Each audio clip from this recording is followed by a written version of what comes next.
Fog Patterns by Hecht. The fog tiptoes into the streets.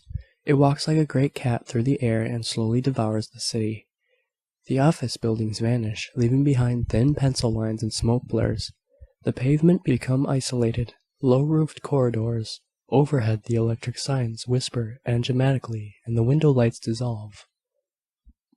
The fog thickens till the city disappears. High up, where the mists thin into a dark, sulphurous glow roof, bubbles float. The great cat's work is done. It stands balancing itself on the heads of people and arches its back against the vanished buildings. I walk along, thinking about the way the streets look, and arranging adjectives in my mind. In the heavy mist people appear detached. They no longer seem to belong to a pursuit in common. Usually the busy part of the city is like the exposed mechanism of some monstrous clock, and people scurry about losing themselves in cogs and springs and levers. But now the monstrous clock is almost hidden. The stores and offices and factories that form the mechanism of this clock are buried behind the fog. The cat has eaten them up. Hidden within the mist, the cogs still turn and the springs unwind, but for the moment they seem non-existent, and the people drifting hurriedly by in the fog seem as if they were not going and coming from stores, offices, and factories, as if they were solitaries hunting something in the labyrinths of the fog. Yes, we are all lost and wandering in the thick mists.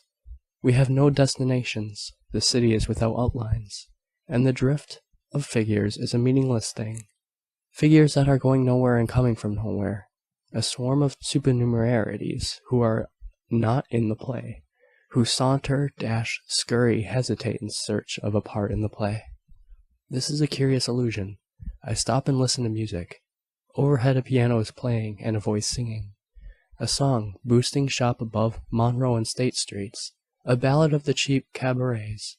Yet because it is music it has a mystery in it. The fog pictures grow charming. There is an idea in them now. People are detached little decorations etched upon a mist.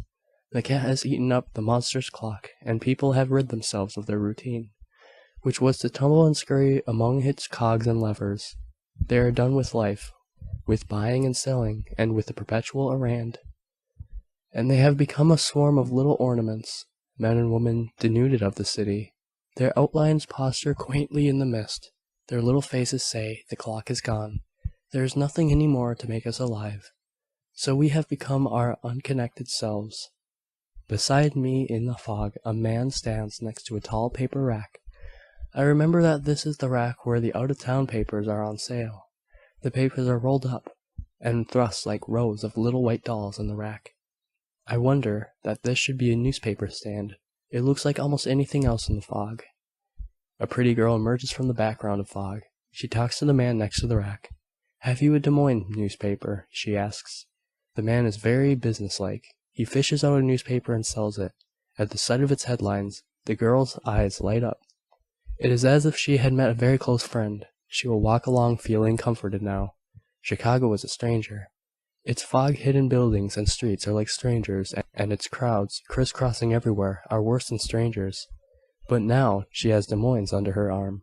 Des Moines is a companion that will make the fog seem less lonely.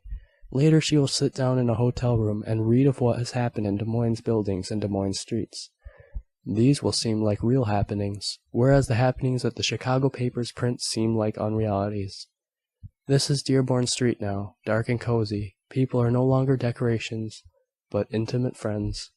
When it is light and one can see the cogs of the monstrous clock go round and the springs unwind, one thinks of people as a part of this mechanism, and so people grow vague in one's mind and unhuman or only half-human. But now that the mechanism is gone, people stand out with an insistent humanness. People sitting on lunch corner stools, leaning over coffee cups, people standing behind store counters, people buying cigars, and people walking in and out of office buildings.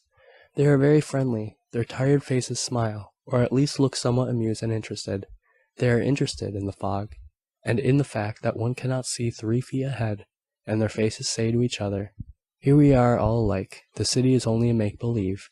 It can go away, but we still remain. We are much more important than the big buildings." I hear an odd tapping sound on the pavement. It is faint, but growing nearer. In another moment a man, tapping on the pavement with a cane, passes. A blind man, and I think of a plot for a fiction story. If a terrible murder were committed in a marvelous fog that hid everything, the chief of police would summon a blind man, and the blind man could track the murderer down in the fog, because he alone would be able to move in the thick, obliterating mists. And so the blind man, with his cane tapping over the pavements, and able by long practice to move without sight, would slowly close in on the murder, hemmed in by darkness. A newsboy cries from the depth of nowhere, "Paper here! Trains crash in fog. Paper." A friend and I sat in an office. He has been dictating letters, but he stops and stares out of the window. His eyes grow speculative. He says, "Wouldn't it be odd if it were always like this? I think I'd like it better, wouldn't you?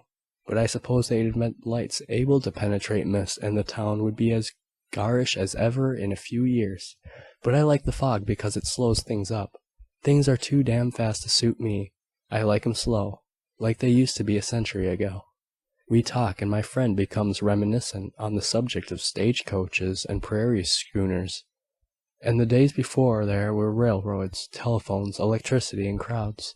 He has never known such a time, but from what he has read and imagined about it, yes, it would be better. When I come out, it's mid-afternoon. The fog has gone.